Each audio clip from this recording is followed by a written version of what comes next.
Langsung aja, Pak. Ya, siapa? Ya, ya. Itu kalau nanti mau kontak, kami ada nomor HP-nya, WA lainnya, juga nomor telepon, email. Terus lanjut ya, Pak. Nah, saya mau cerita ini. Uh, saya gunakan untuk umbi katak karena relatif lebih mudah. Jadi Pak Diker tadi bilang, dan ini bahan tanamnya, eksplannya itu kami tidak dari mana-mana, karena kami sudah berkoordinasi dengan Ibu Novita juga. Jadi waktu itu juga dengan Pak Diker, jadi terima kasih untuk Pak Diker yang sudah mensupport kami untuk umbi kataknya. 2019 kami udah buat, 15 Desember 2019 kami buat, 22 Januari sudah ada yang jadi. Mei, April 2020 sudah banyak. Tapi kami pengembangan kita hanya pengen tahu aja sampai seberapa kesulitannya di mana. Tapi memang kesulitannya di kontaminasinya tinggi. Memang banyak jamur yang terbawa umbi kataknya. Jadi sudah di dalam umbinya. Ada yang sudah 1 tahun pun masih keluar jamur, tapi itu jamurnya bukan jamur yang ganas, tapi itu jamur pengompos, tapi tetap keluar. Mengapa saya nggak pakai yang nomor 1 dan 2? Karena energinya itu kurang bagus. Jadi pertumbuhannya juga lambat. Saya lebih suka yang 3, 4, atau 5. Kalau 5 itu yang di sentralnya, tapi harus dibagi 4 karena terlalu besar. Kalau yang 3, 4 biasanya nggak saya bagi. Jadi betul Pak Diker, kalau ada seperti jerawatnya itu yang nanti akan tumbuh. Nah, ukurannya, ini data-data dari Pak Diker semua. Jadi saya minta bantuan hanya untuk, karena Pak Diker untuk Indonesia, untuk kesuksesan petani porang Indonesia, saya dapat untuk percobaan ini, dan kami berhasil. Jadi tidak ada yang namanya, saya nggak urusan dengan hak paten, Pak Nana. Jadi kalau memang mau belajar, monggo silakan, khusus di tempat saya buka semua, nggak ada masalah buat saya. Supaya cepat aja petani porang itu mendapatkan hasil benih yang bermutu, berkualitas. Hanya nanti ada terkendala juga beberapa ini. Terkendalanya kalau yang Pak Nana bilang memang di Jawa Timur banyak kelompok tani ada yang buat di anggrek dan banyak. Apa harus pakai laminar airflow? Tidak harus, pakai inkas pun boleh. Yang penting kan trik-triknya yang harus diketahui. Karena terus terang ini saya gunakan metodenya, saya di bunga-bungaan memang. Jadi di umbi-umbian kami terbiasa seperti tulip, lili, kala lili, dan sebagainya. Jadi ini teknologinya kami kerjakan dengan teknologi bunga.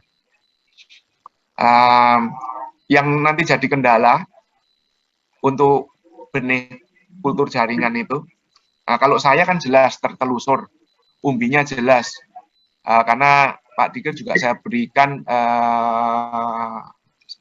pelepasan varietas, mana yang harus diambil, jadi ditandai semua tanamannya, umbi kataknya, dan sebagainya. Jadi nanti kalau ke BPSB-nya pun lebih mudah untuk ditelusuri gitu, mencari sertifikatnya lebih mudah. Jangan asal comot, begitu kan repot. Nanti jadi masalahnya di BPSB dan teman-teman BPSB dan PBT kebingungan, kasihan. Nah, terkendalanya di legislasi peraturan yang harus berlabel. Nah, yang berlabel ini. Jadi nanti kalau memang benar, mencari yang benar, Madiun itu luas. Jadi yang jelas. Dan saya terima kasih untuk Pak Dikir, kembali lagi saya banyak nyebut Pak Dikir karena banyak membantu saya. Saya terus terang, saya kurang cocok kemarin banyak perlakuan awal untuk pemanenan bulbilnya, umbi kataknya. Jadi Pak Dikir memang saya ajari untuk treatment umbi. Dan itu berhasil. Jadi waktu sekarang saya udah dapat lagi yang sudah diperlakukan sama Pak Dikir dari kelompok taninya. Kontaminasinya sangat rendah sekali. Paling banter itu 20, tapi rata-rata hanya 10%. Sebelumnya itu, aduh, nangis rasanya saya. sehari itu bisa sampai 6-7 kali saya ke laboratorium. Bangun tidur langsung laboratorium, sampai mau tidur pun cek dulu laboratorium karena kontaminasinya mengerikan. Jadi setelah di treatment ini saya lebih longgar. Jadi dalam waktu paling 3, 4, 5 hari baru kelihatan kontaminasi. Kalau memang kontaminasi, kalau enggak ada masalah. Kontaminasinya jamur, bakteri hanya 1-2, nggak terlalu banyak. Jadi yang jelas nanti sumber benih harus kan sumber benih ini tidak punya asal usul. Kalau kami kebetulan punya asal usul. Nanti teman-teman harusnya jelas nanti sumber benihnya. Jadi mohon solusinya untuk Direktur Perbenihan ini kebijaksanaannya menyangkut hal tersebut. Jadi kan nanti pemerintah itu membutuhkan benih yang siap. Nah, untuk laboratorium saya rasa asal jangan mendadak. Kalau laboratorium nggak bisa. Ini waktunya kalau untuk patah dormansi umbi kata ini tergantung panen ya. Jangan sampai ngomong saya 5 minggu bisa, 1 bulan, 2 bulan. Ya kita ngomong yang rata-rata, nggak bisa dispesifikasi begitu. Rata-rata 2-4 bulan, kadang ada yang 6 bulan. Jadi tergantung panenannya. Kalau panen kapan? Terus kita nanam kapan? Kalau panennya sudah agak lama, langsung kita kultur jaringan, ya cepat. Tapi kalau baru panen langsung kita kultur jaringan, ya nggak bisa cepat patah dormansinya. Jadi kita harus tahu dulu panenannya bagaimana gitu. Jadi untuk memenuhi program pemerintah, saya rasa kultur jaringan solusi yang tepat. Hanya nanti kan pasti dengan pakai polybag. Nah, polybag itu mungkin kalau di tempat Kelangon gitu harus naik dan sebagainya, kendala lapangannya seperti itu mungkin agak kesulitan memang. Jadi harus ada alternatif polybag yang lain. Dan kami juga sudah buat polybag tidak pakai plastik. Jadi langsung tanam tanpa harus disobek plastiknya.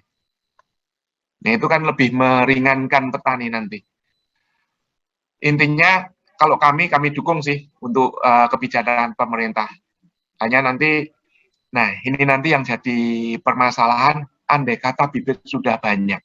Terus bagaimana direktur produksi dari Kementan mungkin bisa membantu membelinya itu.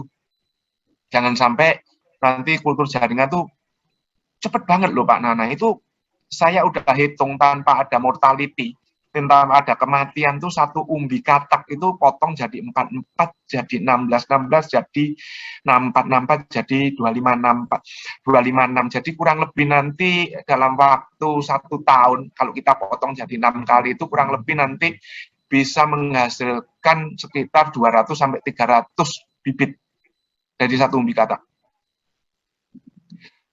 Tapi kita ngomong yang konservatif lah 100.000 pun sudah bagus sekali. Begitu. Jadi kalau di kultur jaringan langsung kita bisa eksekusi memang sebetulnya lebih cepat. Terus untuk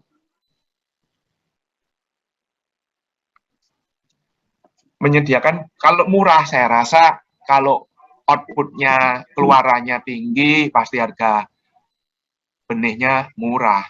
Tapi ada juga kalau dari forum-forum itu kultur jaringan, kalau harus hasil kultur jaringan harus dijual 8.500. Ada yang ngomong, ada yang dijual di online tuh kalau nggak salah kemarin diberi anak-anak mahasiswa apa harganya 14.000 atau 15.000 satu polybag. Ya tergantung outputnya. Kalau kita hanya sedikit ya harga segitu ya mungkin malah tombok ya. Tapi hitung-hitungannya kalau kita ngomongnya sudah jutaan, apalagi puluhan juta, puluhan ribu, 40 juta dan sebagainya ya harganya kalau pemerintah tergantung nanti kebijaksanaan ya, karena nanti kalau soal harga itu nanti selera biasanya bagian marketing. Yuk lanjut di slide kedua Bapak. Nah ini sebelumnya saya treatment ini saya rendam 1 malam, ada bakterisida. Mohon maaf Pak Nana, jadi kami dari praktisi biasa di industri, biasa kami ekspor, kita bekerja di ekspor segala, jadi mohon maaf ini agak nabrak semua standarnya dari akademisi, mohon maaf nih Pak. Jadi digabung semua, kami tabrak semua, tapi yang penting kita lihat hasilnya. Jadi kalau supaya ini membutuhkan kecepatan, jadi membelah-belah dan sebagainya agak sangat berbeda sekali potongannya segala. Lanjut Bapak. Ini saya hanya pakai laminar airflow, kebetulan saya ada laminar airflow. Standar aja, kalau nanti bunsennya nggak pakai begitu juga boleh, pakai botol UC itu juga bisa dipakai untuk kelompok tani. Tapi kalau untuk enkas kaca lah atau kayu lah apapun, jangan memakai bunsen ya, nggak usah pakai api. Nggak apa-apa, nggak masalah. Saya sudah coba kultur jaringan porang, cloning porang di enkas juga nggak ada masalah. Nggak ada masalah, hanya untuk lebih memudahkan, lebih cepat pengerjaannya memang di laminar airflow. Apabila kelompok tani pakai enkas pun nggak masalah, hanya agak ribet sedikit, tapi nggak ada masalah. Lanjut Bapak. Nah saya pakai twin. Kalau nggak ada pakai twin, nah ini twin ya, ini biangnya sabun. Tapi kalau nggak pakai twin juga nggak apa-apa. Kalau teman-teman kelompok tani nanti pakai sabun cair itu juga nggak apa-apa. Santai aja, nggak ada masalah. Saya hanya pakai Biclean, dikocok 3 kali. Biasa aja, nggak ada masalah itu. Waktunya ya standar seperti pada pisang pada umumnya, dibilas. Nah, ini 3 kali. Lanjut Bapak. Nah setelah dibilas langsung kita tanam aja. Kebetulan ini tadi contohnya saya kasih foto tadi yang dibelah, tapi saya ada foto lagi juga yang tidak dibelah supaya lebih jelas. Jadi ini yang tidak saya potong itu yang nomor 34. Jadi kurang lebih kalau yang 34 itu nomor 3 itu kurang lebih 80 umbi katak 1 kilo. Hanya kembali lagi tergantung panenan. Kalau panen awal mungkin ya, tapi kalau makin lama kan menyusut juga. Jadi mungkin lebih dari 80 umbi katanya. Lanjut Bapak.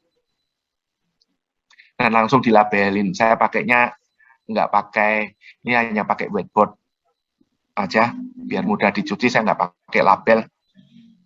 Repot nanti yang nyuci. Saya pakainya P0, jadi masih awal untuk inisiasi. Lanjut Bapak. Nah ini saya tanam yang sebelah kiri. Nah yang sebelah kanan itu bukan virus corona Pak, tapi itu yang tadi Pak Dikir bilang seperti jerawat, ya nanti tumbuhnya yang di situ. Jadi banyak sekali. Banyak sekali itu nanti. Itu sekitar 2-4 bulan. Jadi tergantung panenannya. Jangan langsung dipotong 2 bulan, 1 bulan nggak bisa. Kita ngomong rata-rata aja. Lebih lebih objektif. Lanjut. Nah, ini kalau sudah, saya nggak akan banyak membahas terlalu teoritis. Jadi pertumbuhannya kan ini sudah banyak langsung potong aja, nggak usah nunggu keluar tunas dan sebagainya. Jadi udah shootnya banyak, potong aja. Motongnya gimana? Ya saya potong-potong aja. Jadi kembali lagi waktu kita ketemu dengan Ibu Novita 2019, saya memang nggak pakai cawan petri, saya hanya pakai kaca bekas nako. Jadi kalau di tempat saya agak nanti beda banget, banyak alat-alat yang mungkin tidak sesuai standarnya, tapi kan untuk kelompok tani cocok begitu. Jadi lebih memudahkan. Ini kita potong-potong aja. Udah potongnya gimana, belahnya gimana, suka-suka. Jadi nggak ada aturan ini, pokoknya dipotong. Mau seberapa besar, nggak ada masalah seberapa besar. Remah-remahnya pun tumbuh kok. Lanjut.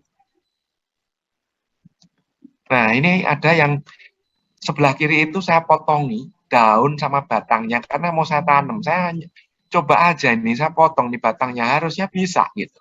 Dan ternyata memang bisa. Ini yang sebelah kanan itu yang seperti ini udah potongan yang pertama itu. Ini langsung di multiplikasi, langsung saya potong-potong yang seperti yang tadi, slide sebelumnya tadi. Lanjut Bapak. Nah ini udah banyak. Nah kalau udah begini bagaimana? Kadang-kadang kan kita menunggu ya sebelah kanannya belum banyak, sebelah kirinya udah banyak. Ya sudah, potong aja. Kadang-kadang, nah orang ini kalau dipotong itu ada yang potongan remah-remah. Ah, ya jangan dibuang, lempar aja ke media baru. Tumbuh lagi kok, banyak lagi, cepat sekali. Hanya dalam waktu 2 bulan udah tumbuh lagi. Asal cocok medianya. Lanjut. Ini setelah saya pindah jadi satu klaster, satu gerombolan begitu, saya pindah yang sebelah kiri, itu saya potong satu-satu nanti. Itu keluar daun dan batang, nanti dipotongin satu-satu untuk diakarkan. Sebelah kanan itu perakaran nanti. Lanjut Bapak, biar terlihat nanti. Nah, ini saya potong satu-satu, sebelah kiri, mohon maaf ini agak kabur. Nah, ini akarnya ini. Nah, untuk perakaran agak lambat memang. Agak lambat. Agak lambat ini. Sekitar bisa ada yang 2, ada yang 3, ada yang 4 bulan. Nggak tentu. Jadi saya kemarin saya belum memperbanyak lagi untuk perakaran karena memang saya tidak beri hormon apa-apa. Saya pengen tahu aja. Jadi nanti lebih mudahkan untuk saya kasih dosis hormonnya seberapa perakaran. Lanjut Bapak. Nah ini batang porang tadi saya potong-potong, langsung keluar kalus. Sebelah kanan itu daun, tapi kalau daun itu biasanya daunnya itu gosong. Kalau apa? Kalau kita dari lapangan kita kultur jaringan kita inisiasi dari lapangan itu gosong biasanya daunnya. Nanti yang keluar itu di tulang-tulang daunnya itu yang kecil depan itu tulang daun, yang belakangnya itu udah tulang daunnya sudah ada yang keluar ini, keluar tunasnya. Kalau untuk batang ini lebih lambat ya daripada umbi katak. Ini bisa sampai 5-6 bulan baru tumbuh kalus. Ada yang 7 bulan. Lanjut. Nah, ini kemarin saya iseng-iseng saya diemin aja, keluar nggak ya umbinya di dalam botol. Ternyata keluar umbinya. Kurang lebih 1 cm itu. Terus saya saya aklimatisasi. Lebih bagus kalau aklimatisasi nanti memang pakai tanah aja yang diayak, ditambah pakai pupuk kandang aja dikit dikit aja, nggak usah 1:1, kemahalan untuk petani. Ini hanya untuk ini aja kok, hanya untuk pemantik aja. Yang penting waktu aklimatisasi kita treatment juga pakai obat jamur dan sebagainya. Nah ini kalau aklimatisasi kan banyak nih. Kalau kita ngomong 1, 2, 3 sampai ratusan, 1000 mungkin disungkupin botol satu-satu ya boleh. Tapi kalau kita udah ngomong jutaan, ratusan ribu, mosok mau disungkupin satu-satu. Yang bener aja gitu kan.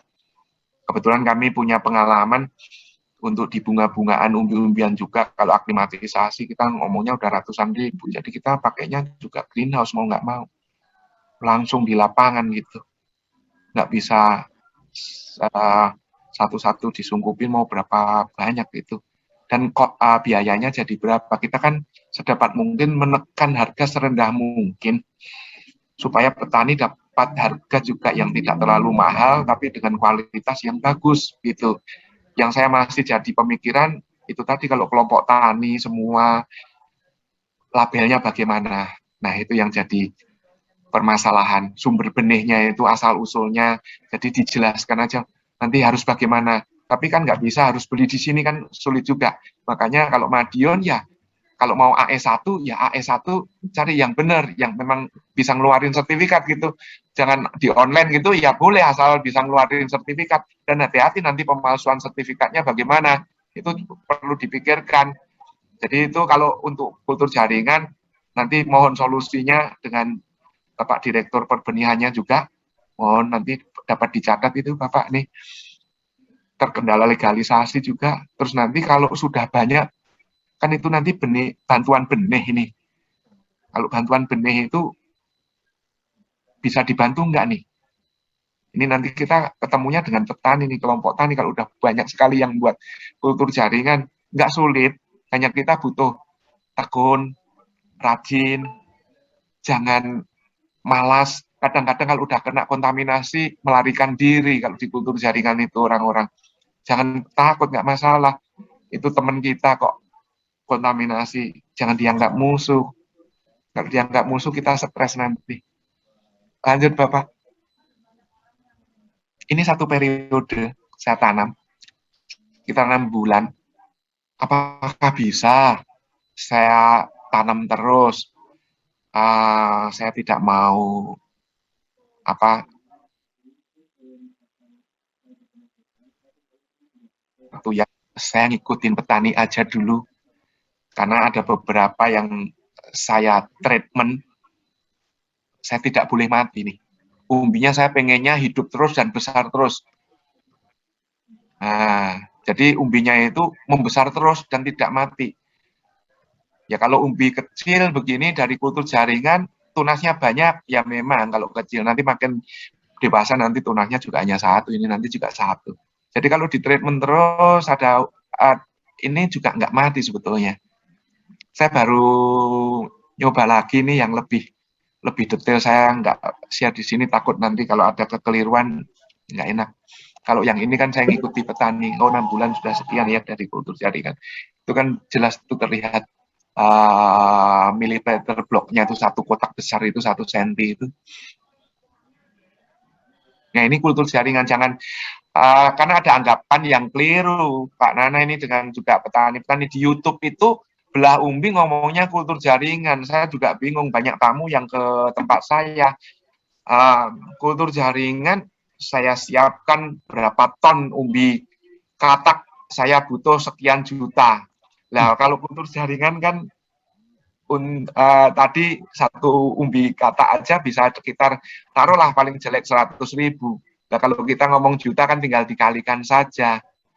Nah kalau kita belah umbi itu kalau di YouTube memang dikasih hormon, dikasih kapas, dikasih hormon, ditanam di Tupperware begitu, terus dikasih rak-rak bambu, terus sudah tumbuh dipotong-potong satu umbi katak isinya 20 sampai 40. Nah itu belah umbi. Tapi orang ngomongnya kultur jaringan, jadi salah kaprah ini. Kalau kultur jaringan kan yang paham kultur jaringan bisa sekarang tahu. Tapi kalau yang nggak paham nggak ngerti. Mudah-mudahan banyak yang kalau di sini belum tahu, sekarang tahu nih loh bedanya kultur jaringan dengan belah umbi. Jadi belah umbi itu hanya 20 sampai 40, habis itu ya selesai. Beli lagi umbi kataknya. Kalau di sini kan enggak. Nah, dalam waktu 1 tahun sudah begitu. Terus lanjut, kosong apa udah selesai nih? Oh udah. Jadi begitu Pak Nana, terima kasih untuk waktunya. Jadi saya share, memang ada saya berikan itu, saya siapkan kalau memang akan, ini kalau mau belajar, monggo silahkan, nanti bisa WA saya. Karena saya pengennya juga visi perusahaan kami, maju pertanian Indonesia dengan kultur jaringan, misinya laboratorium dimanapun ada laboratorium, lab itu bisa berjalan secara kontinu dan menghasilkan. Tagline saya, marketing saya, kultur jaringan itu sederhana, mudah, menyenangkan. Kalau nggak sederhana, nggak mudah, nggak menyenangkan, nggak usah buat kultur jaringan, Bapak. Gitu. Terima kasih.